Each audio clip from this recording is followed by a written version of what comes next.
வனாந்திர யாத்திரையில் என் வரம் இயேசு நம்மோடிருப்பார். இந்த வனாந்திர யாத்திரையில் என் வரம் இயேசு நம்மோடிருப்பார். போகையிலும் புகலிடமான ஸ்தோத்திரிப்போமே. அற்புதமே அவர் நடத்துதலே, ஆனந்தமே பரமானந்தமே, நன்றியால் உள்ளமே மிக பொங்கிடுதே. நாம் அல்லேலூயா துதி சாத்திடுவோம். நன்றியால் உள்ளமே மிக பொங்கிடுதே. நாம் அல்லேலூயா துதி சாத்திடுவோம். வாஞ்சைகள் தீர்த்திட வந்திடுவார், வரும் என்றே நாம் அழைத்திடுவோம். வாஞ்சைகள் தீர்த்திட வந்திடுவார், வரும் என்றே நாம் அழைத்திடுவோம். வானத்திலே வந்து சேர்ந்திடும் நாள் நிறைந்திட ஸ்தோத்திரிப்போமே. அற்புதமே அவர் நடத்துதலே, ஆனந்தமே பரமானந்தமே, நன்றியால் உள்ளமே மிக பொங்கிடுதே. நாம் அல்லேலூயா துதி சாத்திடுவோம். நன்றியால் உள்ளமே மிக பொங்கிடுதே. நாம் அல்லேலூயா துதித்து பாடிட பாத்திரரே, துங்கவன் இயேசுவின் நாமம் அதே. துதித்து பாடிட பாத்திரரே, துங்கவன் இயேசுவின் நாமம் அதே. துதிகளின் மத்தியில் வாசம் செய்யும் தூயனை நேயமாய் ஸ்தோத்திரிப்போமே. அற்புதமே அவர் நடத்துதலே, ஆனந்தமே பரமானந்தமே, நன்றியால் உள்ளமே மிக பொங்கிடுதே. நாம் அல்லேலூயா துதி சாத்திடுவோம். நன்றியால் உள்ளமே மிக பொங்கிடுதே. நாம் அல்லேலூயா துதி சாத்திடுவோம். கிறிஸ்துவுக்குள் பிரியமானவர்களே, உங்கள் அனைவருக்கும் ஆண்டவராய் இயேசு கிறிஸ்து நாமத்தினாலே எங்கள் அன்பான வாழ்த்துதலை தெரியப்படுத்துகிறோம். இந்த நாளிலும் கர்த்தருடைய சத்தம் என்ற தொலைக்காட்சி நிகழ்ச்சிக்கு உங்களை அன்போடு வரவேற்கிறோம். இந்த நாளிலும் வேதாகமத்தில் இருந்து ஒரு வசனத்தை உங்களுக்கு போதித்து உங்கள் ஆசீர்வாதத்துக்காக ஜெபிக்க விரும்புகிறோம். 1 யோவான் 3ஆம் அதிகாரம் 8ஆம் வசனத்திலே யோவான் அப்போஸ்தலன் இவ்விதமாக ஒரு வார்த்தையை எழுதுகிறார். பிசாசினுடைய கிரியைகளை அழிக்கும்படிக்கே தேவகுமாரன் வெளிப்பட்டார். அழிக்கும்படிக்கே என்ற வார்த்தையினுடைய அர்த்தம் என்னவென்றால், பிசாசினுடைய கிரியைகளில் இருந்து மக்களை விடுதலை ஆக்குவதற்கே இந்த உலகத்தில் இயேசு வெளிப்பட்டார். இயேசு கிறிஸ்து இந்த உலகத்தில் வெளிப்பட்டதான நாட்களில் பிசாசினால் அடிமைப்படுத்தப்பட்ட, பிசாசினுடைய ஆவிகளால் ஆட்கொள்ளப்பட்ட அநேகரை ஆண்டவர் விடுவித்தார்.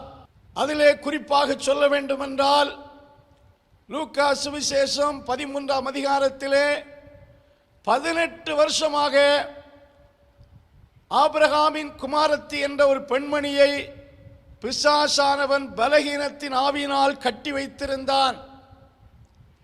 18 வருஷமாக அவளால் சரியாக நடக்க முடியாத கூனியாக இருந்தாள். ஒரு நாள் இயேசு கிறிஸ்து அந்த சிற்றாலயத்தில் சென்றபோது அவள் மேல் மனதிறங்கி அவளை ஆட்கொண்டிருந்த அந்த பிசாசின் கட்டிலிருந்து அவளை விடுவித்தார் என்று வேதத்தில் வாசிக்கிறோம். கிறிஸ்துவால் உண்டான விடுதலை கிடைத்த போது அவள் நிமிர்ந்து கர்த்தரை துதித்து மகிமைப்படுத்தினாள் என்று சொல்லப்பட்டிருக்கிறது. லூக்கா சுவிசேஷம் 8ஆம் அதிகாரத்திலே நீண்ட நாட்களாக பிசாசுகளால் ஆட்கொள்ளப்பட்டு வனாந்தரத்தில் துரத்தப்பட்ட ஒரு வாலிபனை குறித்து வேதத்தில் வாசிக்கிறோம். 8ஆம் அதிகாரம் 27ஆம் வசனத்திலே, நெடுநாளாய் பிசாசுகள் பிடித்தவனும் வஸ்திரம் தெரியாதவனும் வீட்டில் தங்காமல் பிரேத கல்லறையின் அருகிலே தங்கினவனுமாயிருந்த அந்த பட்டணத்து மனுஷன் ஒருவன் அவருக்கு எதிராக வந்தான். வசனம் சொல்லுகிறது, அந்த அசுத்தாவி வெகு காலமாய் அவனை பிடித்திருந்தது. அவன் சங்கிலிகளினாலும் விலங்குகளினாலும் கட்டுண்டு காவல் பண்ணப்பட்டிருந்தும் கட்டுகளை முறித்து போட்டு பிசாசினால் வனாந்தரத்துக்கு துரத்தப்பட்டிருந்தான். அவன் தன்னையும் காயப்படுத்திக் கொண்டிருந்தான், பிறரையும் காயப்படுத்திக் கொண்டிருந்தான். அவன் மக்களுக்கு ஒரு பெரிய அச்சுறுத்தலாயிருந்தான். ஆண்டவராய் இயேசு கிறிஸ்து அவனிடத்தில் வந்தபோது அவனுக்குள் இருந்த அசுத்தாவிகளை துரத்தினார்.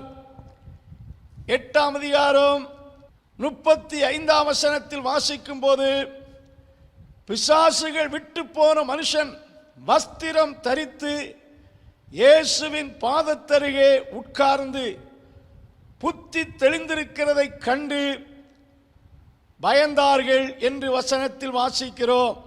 ஆண்டவர் இயேசு கிறிஸ்து பிசாசின் பிடியில் அகப்பட்ட மக்களை அநேகரை விடுவித்தார். இன்றைக்கும் பிசாசினுடைய பிடியில் இருந்தும் பிசாசினுடைய கிரியைகளில் இருந்தும் அவர் மக்களை விடுவிக்கிறார். அவருடைய விடுதலை வேண்டுமென்றால் நாம் அவரை விசுவாசிக்க வேண்டும். பிசாசை குறித்து வேதத்தில் அநேக கருத்துக்கள் சொல்லப்பட்டிருக்கிறது. அவன் பொல்லாங்கன் என்றும், அவன் கொலைபாதகன் என்றும், பொய்யன் என்றும் கர்த்தருடைய வார்த்தை சொல்லுகிறது. உலகம் அனைத்தையும் மோசம் போக்குகின்ற பெரிய வலு சர்ப்பத்துக்கும் கொடிய மிருகத்துக்கும் அவன் ஒப்பிடப்பட்டிருக்கிறான். அருமையான தேவனுடைய பிள்ளைகளே, அவன் தீங்கு செய்கிறவன். இந்த மாலை வேளையிலே அவனுடைய கிரியைகளில் இருந்து அவரை விசுவாசிக்கிற மக்களை ஆண்டவர் விடுவிக்கிறார். இன்றைக்கு பிசாசனுடைய பலவித கிரியைகள் உலகத்தில் மலிந்து கிடக்கிறது. ஒவ்வொரு மனிதனிடத்திலேயும் பலவிதமான பிசாசனுடைய செயல்பாடுகள் இருக்கிறது. பட் ஆண்டவராய் இயேசு கிறிஸ்து தம்முடைய பிள்ளைகளுக்கு கொடுக்கிற விடுதலை ஆச்சரியமானது. இன்றைக்கு ஒரு 5 விதமான பிசாசின் கிரியைகளில் இருந்து கர்த்தர் கொடுக்கிற விடுதலையை உங்களோடு பகிர்ந்து கொள்ள விரும்புகிறேன். யோவான் சுவிசேஷம் 8ஆம் அதிகாரம் 44ஆம் வசனத்திலே ஆண்டவராய் இயேசு கிறிஸ்து பிசாசை குறித்து சொல்லும்போது, அவன் மனுஷ கொலைபாதகன். Jesus said about him, he is a murderer of men from the beginning. ஆதி முதல் மனுஷ கொலைபாதகன் என்று இயேசு குறிப்பிட்டார்.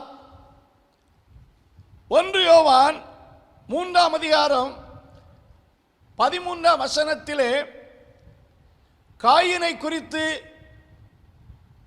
இவ்விதமாக சொல்லப்பட்டிருக்கிறது. பொல்லாங்கனால் உண்டாயிருந்து தன் சகோதரனை கொலை செய்த காயினை போல் இருக்க வேண்டாம். வேதாகமத்திலே காயின் தன் சொந்த சகோதரனை பகைத்து கொலை செய்தான். காயின் ஆதாமுடைய முதல் குமாரன். அவன் தன் சகோதரனை வயல்வெளிக்கு அழைத்து சென்று அவனுக்கு விரோதமாக எழும்பி அவனை படுகொலை செய்தான். அவனுடைய இரத்தத்தை பூமியிலே சிந்தினான். அதுதான் உலகத்தில் நடந்த முதல் மர்டர் என்று சொல்ல முடியும்.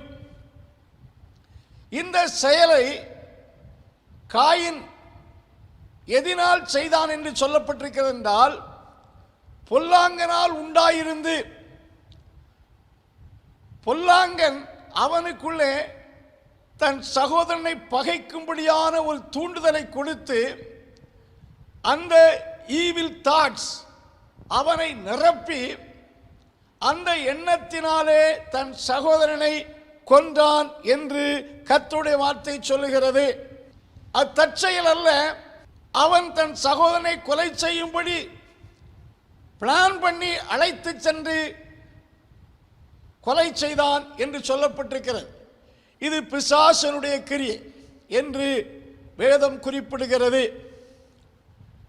அன்று முதல் இன்று வரைக்கும் உலகத்தில் ஒவ்வொரு நாளும் பல படுகொலைகள் நடக்கிறது. சிறிய சின்ன விஷயத்துக்காக கூட மனிதன் பிறனை கொன்று விடுகிறான். தன்னை போல உருவாக்கப்பட்ட தேவ சாயலில் படைக்கப்பட்ட ஒரு மனிதனை கொலை செய்வது என்பது கொஞ்சம் யோசித்து பார்த்தால் எப்படி முடியும்? ஒரு பறவையை கொல்வது போல மனுஷனை கொலை செய்கிறான். அப்படிப்பட்ட ஒரு பகைமை. பல காரணங்கள் இருக்கலாம். சில பணத்துக்காக கொலை செய்கிறார்கள். எப்படியும் கொலைக்கு பின்னால், ஒவ்வொரு கொலை குற்றத்திற்கு பின்னால அவனுடைய கோபம் அல்லது அப்படிப்பட்டதான காரியங்களை செய்வதற்கான ஒரு உணர்வு அவனுக்குள்ளே தற்செயலாக அல்ல, அவனை அறியாமல் அவனை ஆட்கொண்ட சாத்தானுடைய ஆவியினாலே, பிசாசனுடைய தூண்டுதலினாலே அது நடக்கிறது. அருமையான தேவனுடைய பிள்ளைகளே, வேதத்தில் ஒரு கத்தி எடுத்து ஒருவனை கொன்றுவதுதான் கொலை என்று நாம் நினைப்போம். ஆனால் கிறிஸ்துவானவர், கர்த்தருடைய வேதம் சொல்லுகிறது, 1 யோவான் 3:15 வாசித்து பார்ப்பீர்கள் என்றால், தன் சகோதரனை பகைக்கிற எவனும் மனுஷ கொலைபாதகனாயிருக்கிறான். If you hate a brother in your mind, you murder him என்று ஆண்டவருடைய வார்த்தை சொல்லுகிறது. வசனத்திலே நாம் பார்க்கும்போது, hating others in heart is a murder. அப்படி என்றால் ஆண்டவராய் இயேசு கிறிஸ்து மனிதனை பகைமை உணர்ச்சியிலிருந்து விடுவிக்கிறார். Jesus set free a man from the characters of hating others. பிறரை பகைக்கும் குணத்தில் இருந்து, கேரக்டர்ஸில் இருந்து, அந்த பிசாசினுடைய ஆட்டிடியூடில் இருந்து கர்த்தர் ஒரு மனிதனை விடுவிக்கிறார். குமாரன் விடுதலையாக்கினால் மெய்யாகவே விடுதலை ஆவீர்கள். இன்றைக்கு கிறிஸ்துவ அறியாத சகோதரர்கள் அவர்கள் தேவாலயங்களுக்குள்ள சென்று அவர்களுக்கு கொடுக்கக்கூடிய இன்னல்களையும், அவர்களை மிகவும் மிருகங்களை விட மோசமாக பேசுவதையும் நாம் பார்க்கிறோம். ஆனாலும் கிறிஸ்துவை அறிந்த அந்த சகோதரர்கள் அவர்களுக்கு திருப்பி தங்கள் பகைமை உணர்ச்சியை அவர்களால் வெளிப்படுத்த முடியவில்லை. இவர்கள் ஏதோ இயலாதவர்கள் அல்ல, ஆனாலும் அவர்களைப் போல முரட்டாட்டம் பண்ணக்கூடிய தன்மை அவர்களுக்குள் இல்லை. ஏனென்றால் கிறிஸ்துவானவர் அந்த பிசாசனுடைய கிரியையிலிருந்து அவர்களை விடுவித்தபடியினால், கிறிஸ்துவின் அன்பு அவர் உள்ளத்தில் இருக்கின்றபடியால் அவர்களை நேசிக்கிறார்கள். அவர்களிடத்தில் பகைமையை காட்டுவதில்லை. இன்றைக்கு மனிதனை பகைப்பது ஒரு கொலை குற்றம் செய்வதற்கு சமம் என்று கர்த்தர் குறிப்பிடுகிறார். தன் சகோதரனை பகைக்கிற எவனும் மனுஷ கொலைபாதகனாயிருக்கிறான். அவனுக்குள்ளே நித்திய ஜீவன் நிலைத்திருப்பதில்லை. அவன் தேவனுடைய ராஜ்யத்துக்குள் பிரவேசிக்க போவதில்லை. ஆண்டவர் இயேசு கிறிஸ்து இப்படிப்பட்ட பகைமை உணர்ச்சிகளை தூண்டக்கூடிய பிசாசனுடைய கிரியைகளில் இருந்து ஆண்டவர் தம்மை விசுவாசிக்கிற மக்களை விடுவிக்கிறார். அப்போஸ்தலர் நடவடிக்கைகளின் புஸ்தகம் 7ஆம் அதிகாரத்திலே ஸ்தேவானை கல்லெறிந்து கொல்லுகிறார்கள். ஸ்தேவான் அந்த யூத ஜனங்களுக்கோ அவர்கள் மார்க்கத்துக்கோ எந்த தீங்கு விளைவித்தவன் கிடையாது.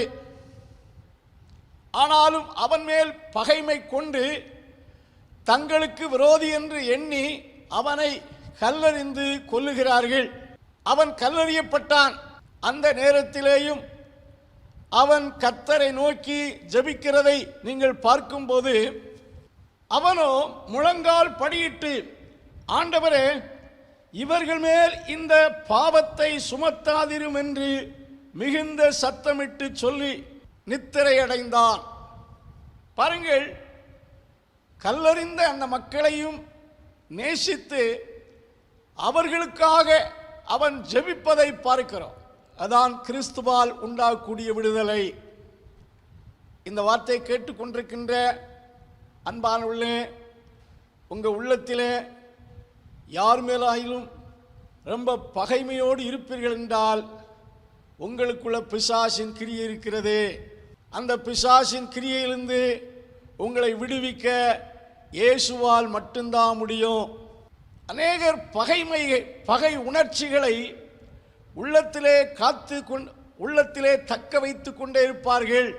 நீங்கள் யார் மேல் ரொம்ப பகையாக இருந்தாலும், யார் மேலேயாயிலும் பகையை மறைத்து வைத்திருப்பீர்கள் என்றால் நீங்கள் பிசாசனுடைய கிரியைகளை உங்கள் உள்ளத்தில் காத்து வருகிறீர்கள். பிசாசனுடைய எண்ணத்தை உங்கள் உள்ளத்தில் கற்பம் தரித்து சுமந்து வருகிறீர்கள். பகையை மறைத்து வைக்கிறவன் கபடஸ்தன் என்று நீதிமொழிகளின் புஸ்தகத்தில் சொல்லப்பட்டிருக்கிறது. உங்கள் உள்ளத்திலே உங்கள் குடும்பத்தின் உறவினர்கள் யார் மேலாயிலும் மற்றும் உங்களோடு பணிபுரிகிற மக்களில் யார் மேலாயிலும் உங்களுக்கு தீங்கு விளைவித்தவர்கள் மேலாயிலும் ஒரு வெறுப்பையும் ஒரு பகைமையும் நீங்கள் காத்து வருவீர்கள் என்றால் கர்த்தரிடத்தில் கேளுங்கள். கர்த்தர் உங்கள் உள்ளத்தில் இருக்கிற அந்த பிசாசின் கிரியையிலிருந்து உங்களை விடுவிப்பார். உங்களுக்கு சமாதானத்தை இயேசு தருவார். இரண்டாவதாக ஒரு வசனத்தை வாசிக்கும் போது யோவான் சுவிசேஷம் 8ஆம் அதிகாரம் 44ஆம் வசனத்திலே இயேசு பிசாசை குறித்து சொல்லும்போது, அவன் பொய்யனும் பொய்க்கு பிதாவுமாயிருக்கிறான். He is a liar, also he is the father of lies. அவன் பொய்யனும் பொய்களுக்கு தகப்பனுமாயிருக்கிறான். பிசாசு பொய் சொல்லுகிறவன். நூதனமான முறைகளிலெல்லாம் பொய்களை விதைக்கிறவன். காயினை குறித்து வேதத்தில் வாசிக்கையில், அவன் தன் சகோதரனை கொலை செய்து விட்டான். அன்றைக்கு சாயங்காலத்திலே தேவன் இறங்கி வந்து, காயினே, உன் சகோதரனாகிய ஆபேல் எங்கே என்று கேட்கிறார். காயின் தேவனிடத்தில் சொன்ன பதில் என்ன? நீங்கள் அதை ஆதியாகும் புஸ்தகம் 4ஆம் அதிகாரத்திலே வாசிக்கும் போது, நான் காயினை அறியேன், காயினை பற்றி எனக்கு தெரியாது, நான் அவனுக்கு காவலாளியோ என்று சொல்லி கர்த்தரிடத்திலே அவன் பொய் சொல்லுகிறான். ஆண்டவராய் இயேசு கிறிஸ்துவை ஒரு மனிதன் விடுவிக்கும் போது ஆண்டவர் அவனை இந்த பொய் சொல்லும் கேரக்டர்ஸ்ல இருந்து விடுவிக்கிறார். இன்றைக்கு ஒவ்வொரு நாளிலும் மனிதர்கள் சொல்லக்கூடிய பொய்களை எல்லாம் கூட்டிக் கொண்டே வருவோம் என்றால், அவர்கள் மரிக்கிற நேரத்திலே அவர்கள் சொன்ன பொய் எத்தனையோ மூடையாக அளவுக்கு அவர்கள் பொய்களை சொல்லியிருப்பார்கள். வாய்களை திறந்தாலே பொய். இந்த உலகம் பொய்யைத்தான் அதிகமாய் நம்புகிறது. அருமையானவர்களே, கர்த்தருடைய பிள்ளைகள் பொய் பேச மாட்டார்கள். அவர்கள் உள்ளத்தில் என்ன இருக்கிறதோ அதைத்தான் வாயில் சொல்வார்கள். உள்ளத்தில் ஒரு எண்ணம், வாயில் ஒரு வார்த்தை அல்ல, அது ஒரு மாய்மாலம். உள்ளதை உள்ளதென்று சொல்லுகிறவர்கள். இயேசு கிறிஸ்துவை குறித்து பலர் பல கருத்துக்களை சொன்னாலும் அவருடைய எதிராளிகள் அவரை குறித்து சொன்ன சாட்சி என்ன? நீ சத்தியமுள்ளவர் என்றும் சத்தியத்தை சத்தியமாய் சொல்லுகிறவர் என்றும் நாங்கள் அறிந்திருக்கிறோம். சத்தியத்தை குறித்தே சாட்சி கொடுக்க வந்தவர் என்று நாங்கள் கேள்விப்பட்டிருக்கிறோம் என்று கூறினார்கள். அருமையான தேவனுடைய பிள்ளைகளே, இந்த உலகத்தில் மனிதர்கள் ரொம்ப பொய் சொல்லுகிறார்கள். பொய்யினுடைய விளைவு உலகத்தில் தற்காலிகமானதாக இருக்கலாம். ஆனால் பொய்க்கு வரக்கூடிய தண்டனை மகா பயங்கரமாக இருக்கிறது. 101 சங்கீதத்திலே பொய் சொல்லுகிறவன் என் கண்களுக்கு முன்பாக நிலை நிற்பதில்லை. சர்வ வல்லவருடைய தேவனுக்கு முன்பாக பொய் சொல்லுகிறவனால் நிற்க முடியாது என்று சொல்லப்பட்டிருக்கிறது. பொய் சொல்லுகிறவர்கள் தேவனுடைய ராஜ்யத்துக்குள் பிரவேசிக்க முடியாது. பொய்யையும் அருவருப்பையும் நடப்பிக்கிற ஒன்றும் தேவனுடைய ராஜ்யத்துக்குள் பிரவேசிப்பது இல்லை என்று வேதத்தில் வாசிக்கிறோம். அருமையானவர்களே, பொய் சொன்னாதான் வாழ முடியும் என்ற நிலை அல்ல. இந்த எலெக்ஷன் நெருங்கக்கூடிய நாட்களில் அரசியல்வாதிகள் சொன்னதான பொய்கள், சொல்லப் போகிறதான பொய்கள் அதிகமாக இருக்கக்கூடும். மக்கள் உண்மையை விட பொய்யைத்தான் நம்பி மோசம் போகிறார்கள். பொய் என்பது, பொய் சொல்வது என்பது அது ஒரு பிசாசினுடைய குணம். இப்படிப்பட்ட குணத்தில் இருந்து விடுதலை கொடுக்கவே இயேசு கிறிஸ்து உலகத்தில் வந்தார் என்று சொல்லப்பட்டிருக்கிறது. வெளிப்படுத்தின விசேஷம் 21 அதிகாரம் 8 வசனத்திலே பொய்யர் அனைவரும் நரகத்தில் செல்வார்கள் என்று சொல்லப்பட்டிருக்கிறது. பொய்யில பல வகை இருக்கிறது. பொய் தான், யார் சொன்னாலும் பொய் தான். இன்றைக்கு மனிதர்கள் நடுவிலே பொய் பேசும் பழக்கம் அதிகமாக இருக்கிறது. அது அவர்கள் பழக்கம் என்று சொல்வதை விட அதுவும் பிசாசினுடைய கிரியையில் ஒன்று. பிசாசுக்கு உண்மையை பேசவே தெரியாது. அவன் வாயை திறந்தாலே எல்லாமே பொய்யாகவே இருக்கும். அவன் பொய்யனும் பொய்க்கு பிதாவுமாய் இருக்கிறான். ஆகினாலே ஆண்டவருடைய பிள்ளைகள் எந்த இடத்திலேயும் உண்மையே பேசுகிறவர்கள். ஏனென்றால் அந்த பொய் சுவாபத்தில் இருந்து, அந்த பொய் சொல்லும் அந்த துர்க்குணத்தில் இருந்து கர்த்தர் அவர்களை விடுவிக்கிறார். இன்றைக்கு உங்கள் வாழ்க்கையை யோசித்து பாருங்க. நீங்க சொன்ன பொய்னால எத்தனை இடத்தில் வைக்கப்பட்டிருக்கிறீர்கள்? நீங்கள் சொன்ன பொய் உங்களுக்கு எத்தனை வேதனையை கொண்டு வந்திருக்கிறது? இன்றைக்கும் பொய் சொல்லும் பழக்கம் உங்களுக்கு ஒரு பாதுகாப்பு என்று எண்ணாதிருங்கள். பொய்யை களைந்து விடுங்கள். பொய் வேதத்தில் வாசிக்கிறோம். சில தேவனிடத்தில் பொய் சொல்லுகிறார்கள், சில பெற்றோரிடத்தில் பொய் சொல்லுகிறார்கள், சிலர் தங்கள் கணவனிடத்தில் பொய் சொல்லுகிறார்கள், மனைவியிடத்தில் பொய் சொல்லுகிறார்கள். சர்வ வல்லவர் எல்லோரையும் பார்த்து கொண்டே இருக்கிறார். பொய் பேசுவதில் இருந்து கர்த்தாவே எனக்கு ஒரு விடுதலை தாரும் என்று கேளுங்கள். கர்த்தர் உங்களுக்கு ஒரு விடுதலை தருவார். பொய் பேசுதல் என்பது it is one of the work of devil என்று கர்த்தருடைய வார்த்தை சொல்லுகிறது. மூன்றாவதாக யோவான் சுவிசேஷம் 10 அதிகாரம் 10 வசனத்தில் இயேசு கிறிஸ்து பிசாசை குறித்து சொல்லுகிறார். அவன் திருடவும் கொல்லவும் அழிக்கவும் வந்தானே அன்றி வேறு ஒன்றுக்கு வரான். திருடன் என்று அவனுடைய பட்ட பெயரை குறிப்பிடுகிறார். Stealing is one of the work of சாத்தான். திருடுவது. ஆண்டவராய் இயேசு கிறிஸ்து இப்படிப்பட்ட ஒரு துர்க்குணத்திலிருந்து ஒரு மனிதனை விடுதலையாக்கினால் அவன் எந்த இடத்திலும் எந்த காரியத்தையும் அவனால் திருடவே முடியாது. திருடுவதற்கான அத்தனை வாய்ப்புகள் வசதிகள் இருந்தாலும் அவனுக்குள்ளே அந்த திருட்டு குணத்தில் இருந்து அவனை விடுவித்தபடியால் அவன் திருடவே மாட்டான். அருமையான தேவனுடைய பிள்ளைகளே, Jesus release his people from the nature of stealing. திருட்டு சுபாவத்தில் இருந்து விடுவிக்கிறார். தேவ பிள்ளைகள் பிறருடையதை ஆசைப்பட்டு திருட மாட்டார்கள். அரசியல் பிரவேசிக்கக்கூடிய மக்களை குறித்து பலர் சொல்வதை கேள்விப்பட்டிருக்கிறோம்.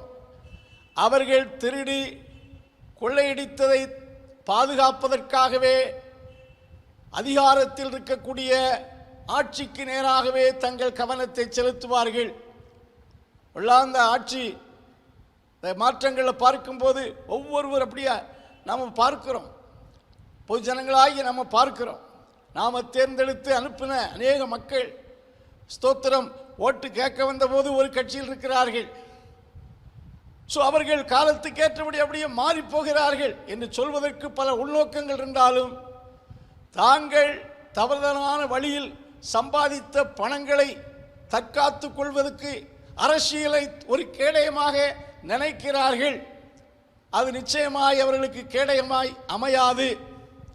உலகத்தில் இருந்தாலும் கர்த்தராகிய தேவனுக்கு முன்பாக அது கேடயமாய் அடையாது. எனக்கு ஒரு அருமையான சகோதரனை தெரியும். அவர் கிறிஸ்துவை அறிவதற்கு முன்பாக பல திருட்டு சுபாவங்களை, திருட்டு குணங்களை உடையவராக இருந்தார். பிறருடைய பொருளை இச்சித்து எடுத்துக்கொள்வார். அவர் ஒரு அரசாங்க பணியில் அவர் வேலை செய்து கொண்டிருந்தார். அவர் தன் வீட்டிலிருந்து அலுவலகத்துக்கு செல்லும் ட்ரெயினில் அவர் ஒரு நாள் டிக்கெட் எடுக்கவே மாட்டார். தன்னுடைய சொந்த ட்ரெயின் போல் போவார், ஏறுவார், இறங்குவார்.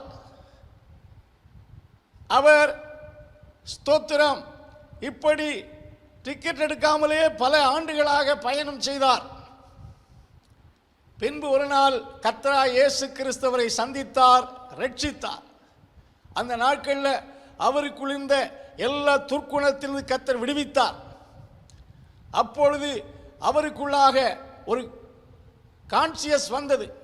நான் அரசாங்கத்தை ஏமாற்றியிருக்கிறேன் என்று சொல்லி அவர் தன் வீட்டிலிருந்து அலுவலகத்துக்கு சென்ற வருஷத்தின் நாட்கள் எத்தனை என்று கணக்கிட்டு அதுக்குள்ள டிக்கெட்ஸ் அமௌண்ட் எவ்வளோ ஆகும் என்று சொல்லி அவர் பிரயாணம் செய்து எவ்வளவு நாள் ஓசியாக பிரயாணம் செய்தாரோ அதற்குள்ள டிக்கெட்ஸை எல்லாம் அவர் ஒரே நாளில் பணம் செலுத்தி வாங்கி அதை பிரயாணம் செய்யாமல் அந்த டிக்கெட்டை அவர் கிழித்து போட்டார். இது அவருக்குள்ளே வந்த ஒரு மாற்றம். பாருங்கள், பணம் இல்லாத நாள் டிக்கெட் எடுப்பதில்லை, அது ஒரு சீட்டிங். அவர் ஆண்டவரை ஏற்றுக்கொண்ட போது, நான் இந்த ஏமாற்றத்தை செய்தேன், நான் அரசாங்கத்தை திருடினேன், அதற்கு நான் ரெக்டிஃபை பண்ண வேண்டும் என்று சொல்லி தான் அந்த ஆபீஸுக்கு சென்ற நாட்களில் ஓசி பயணம் செய்தெல்லாம் கணக்கிட்டு அதுக்குள்ள டிக்கெட்டுக்கான பணத்தை அதுக்குள்ள டிக்கெட் எடுத்து டிக்கெட்டில் அவன் பிரயாணம் செய்யாமல் கிழித்து போட்டார். எனக்கு நன்றாக தெரியும். அதுபோல தான் அவர் செய்த எல்லா காரியத்திலும் அவர் அதை சரிப்படுத்தினார். அருமையான தேவனுடைய பிள்ளைகளே, ஆண்டவருடைய பிள்ளைகள் எங்கும் உண்மையுள்ளவர்களாக இருப்பார்கள். எதையும் திருட அவர்களால் முடியாது. இன்றைக்கு திருடர்கள் ஜாக்கிரதை ஜாக்கிரதை என்று செய்திகளை பார்க்கிறோம். கர்த்தராகிய இயேசு கிறிஸ்து இந்த திருட்டு புத்தியிலிருந்து மனிதனை விடுவிக்கிறார். இந்த திருட்டு சுபாவம் என்பது அவனோடு பிறந்த சுபாவம் அல்ல. It is one of the act of devil. அவன்தான் திருடன். திருடனுங்கிற எண்ணத்தை, அந்த பேராசையை, பிறருடைய பொருளை இச்சித்து அதை எடுத்துக்கொள்ள வேண்டும் என்ற எண்ணத்தை அவனுக்குள்ள கொடுத்து அவன் திருடுவதற்காக கொலையும் செய்கிறான், திருடுவதற்காக எதையும் செய்கிறான். இன்றைக்கு உலகத்தில் எத்தனையோ மக்கள் திருட்டு தொழிலில் ஈடுபட்டு கொண்டிருக்கிறார்கள். அந்த திருட்டு சுபாவத்தில் இருந்தும் கர்த்தர் ஒரு மனிதனை விடுவிக்கிறார்.